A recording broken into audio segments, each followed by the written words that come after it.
tema do nosso trabalho é a discriminação por gênero no ambiente de trabalho e na sociedade. Nosso grupo é composto pela Ana, pelo Diego, por mim, Mariana, pelo Robert e pelo Vitor. A discriminação de gênero não é algo recente na história. A discriminação e a violência contra as mulheres faz parte de um sistema sócio-histórico que condicionou as mulheres a uma posição hierarquicamente inferior.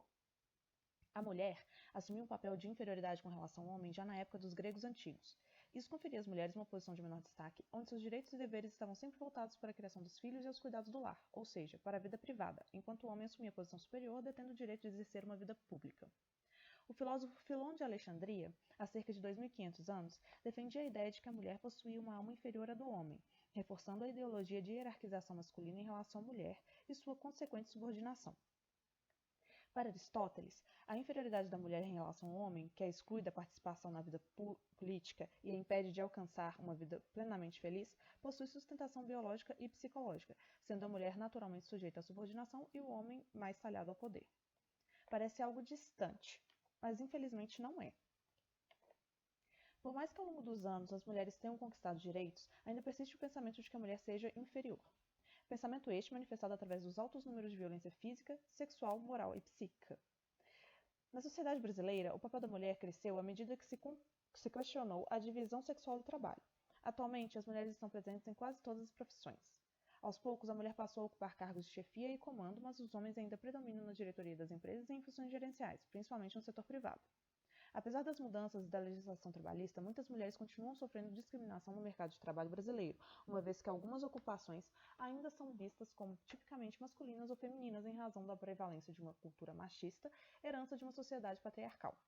A hegemonia masculina que rege a sociedade trata de como um grupo particular de homens brancos heterossexuais e com acesso a capital econômico se aposta das posições privilegiadas e é capaz de reproduzir legitimamente as relações sociais que geram e asseguram seu domínio. A dominação se dá pelo uso da língua e da linguagem, do culto de que o homem é um ser mais silencioso, a determinação do vestuário, de cores masculinas e cores femininas, e pelo controle do corpo. Existe a exploração e a discriminação da mulher, e esta manifesta-se pelo assédio moral, pela dupla jornada de trabalho, pelas barreiras à ascensão profissional, pelas restrições aos cargos de chefia, mesmo quando as mulheres possuem uma melhor qualificação profissional, e nos comportamentos machistas dos chefes e colegas de trabalho, por exemplo. Agora vamos falar um pouco das manifestações da discriminação por gênero no ambiente de trabalho e na sociedade. Por mais que homens e mulheres estejam no mercado de trabalho, ainda é intrínseco a relação social de cuidado com os filhos e execução dos afazeres domésticos no espaço produtivo das mulheres. Mesmo que elas trabalhem fora, isso não as exime do trabalho doméstico, tampouco conta com a colaboração masculina para dividir a sua execução. De forma, provoca a jornada dupla de trabalho, em que as mulheres fazem, em média, cerca de 3,1 horas a mais na semana do que os homens. Outro aspecto é a atuação feminina e masculina no palco familiar. Como foi dito, ainda há uma ideia de que apenas a mulher tem que cuidar dos filhos. Quando analisamos a Constituição Federal de 1988, percebemos que ele assegura a igualdade entre os sexos. No entanto, há uma enorme discrepância entre os dias de licença maternidade e a licença paternidade. Às mulheres é garantido 120 dias de licença maternidade e aos homens apenas 5. Dessa forma, a Constituição reafirma a premissa que o cuidado operacional com os filhos é uma atribuição feminina por excelência. Que a licença maternidade tem como objetivo a recuperação física da mulher com os trabalhos envolvidos na reprodução, tal como gravidez, parto e amamentação, que por sua vez o homem não tem.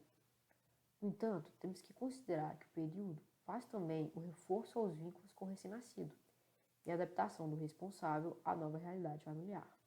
Dessa forma, o homem tem um tempo menor para passar por os novos momentos com o filho e as novas obrigações.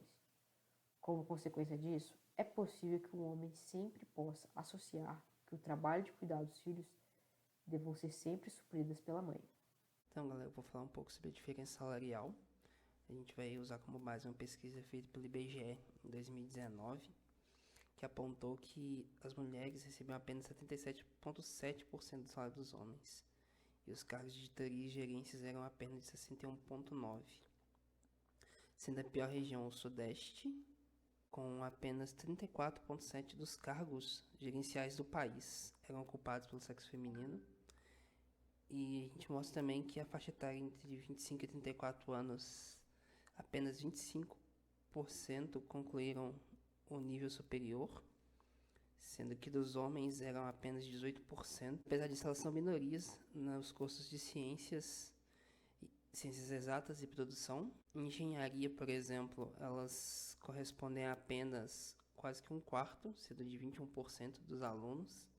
Elas são maiorias na população do nosso país, então a gente tem uma subrepresentação, sendo que ela tem apenas 14% dos deputados federais são mulheres. Agora, no âmbito privado, sabe-se que para cada um voto que uma mulher recebe, 8 votos são recebidos por homens. Ampliando isso para o contexto mundial, mulheres ocupam somente 21% dos cargos administrativos. E segundo o artigo Percepção de Carreiras das Mulheres, as barreiras no desenvolvimento da carreira, publicado no Brazilian Business Law Journal, homens, de maneira geral, afirmam que mulheres devem focar na família, pois essas são as funções naturais das mulheres. Em contrapartida, os homens devem se preocupar mais com o trabalho. Outro ponto importante que devemos falar é sobre as consequências que essa discriminação impacta na vida da vítima. Em primeiro lugar, temos uma baixa participação das mulheres no mercado de trabalho. Segundo Cristina Bauer e Maria Silva, em seu artigo Desigualdade de Gênero e Etnia, mesmo com o aumento da taxa da participação feminina no mercado de trabalho, ainda existe uma forte diferença em relação à taxa de participação masculina. De acordo com pesquisa realizada no Instituto de Pesquisa Econômica Aplicada, o IPEA, em 2020, o percentual de mulheres que estavam trabalhando foi de 45,8%, já o dos homens foi de 65,7%. Essa diferença é ainda mais elevada em cargos mais altos da hierarquia, chegando a ter uma ocupação feminina de cerca de 23%. Isso também é motivado pela desistência feminina do trabalho, seja pela discriminação no ambiente organizacional ou no doméstico. No âmbito organizacional, o artigo Desigualdade de Gênero no Trabalho, reflexo das atitudes das mulheres em sua intenção de deixar a empresa, de Flávia Cavazotti, Lúcia de Oliveira e Liliana de Miranda, propõe que, para a força de trabalho feminina, a discriminação de gênero criará dificuldades adicionais de retenção, por culpa da baixa satisfação da mulher com seu emprego e em sua identificação com a organização. A pesquisa realizada pelo artigo mostra que em ambientes de trabalho com uma grande desigualdade de gênero ocasiona maior intenção de deixar o atual emprego. Já no ambiente familiar, existe a pressão social para que as mulheres fiquem cuidando de casa enquanto os maridos sustentam a família. Com a entrada da mulher no mercado de trabalho, ela teve que assumir uma jornada dupla, tendo que cuidar do lar e trabalhar. De acordo com o artigo Teto de Vidas Executivas Brasileira, este conflito prejudica a mulher no desenvolvimento de ambas as funções que foram acumuladas, pois, quanto mais ela se dedica a uma dessas esferas, menos tempo ela se dedicará à outra. O status familiar impacta de maneira diferente o homem e a mulher. De acordo com uma pesquisa realizada pelo Instituto Brasileiro de Geografia e Estatística, o IBGE, em 2019, as mulheres dedicam cerca de 18,5 horas semanais para cuidado de casa, cerca de 70% a mais que os homens. Também neste artigo, temos que muitas vezes as mulheres se sentem culpadas por não terem tempo para dedicar à família e ao cuidado dos filhos. O homem já não apresenta esse sentimento de culpa, pois culturalmente validou-se o modelo em que o homem deve prover a casa materialmente e a mulher deve cuidar das tarefas domésticas e do cuidado dos filhos. Por fim, temos também a questão psicológica. Como dito anteriormente, a jornada dupla de trabalho leva as mulheres a um aumento considerável do estresse. Além disso, conforme estudo realizado na Agência de Saúde Pública de Barcelona, as doenças que mais atingem as mulheres incluem Leber-Bardot, enxaqueca, estresse, gastrite, ansiedade, depressão, fadiga crônica, endometriose, mioma, problemas cardíacos e alterações hormonais e psicológicas. Este acúmulo de responsabilidade pode ocasionar no esgotamento profissional ou síndrome de burnout. A síndrome é uma espécie de depressão causada por fadiga, um estado de estafa mental e física. Além disso, segundo o artigo Carreira Feminina, a Síndrome do Impostor em Mulheres, de Juliana Sonce, devido ao processo de inferiorização que a sociedade machista impõe às mulheres e tendo que provar cada vez mais o seu valor tanto na área acadêmica quanto profissional, há uma maior incidência da Síndrome do Impostor. A síndrome se caracteriza por pessoas que mantêm uma forte consciência de que não são inteligentes e de que estão enganando todo mundo, aponta as psicólogas Pauline Rose Clance e Suzanne Mies. De acordo com os estudos realizados na Universidade Dominicana da Califórnia, nos Estados Unidos, provou-se que a síndrome acomete cerca de 70% dos profissionais bem-sucedidos, em sua maioria mulheres.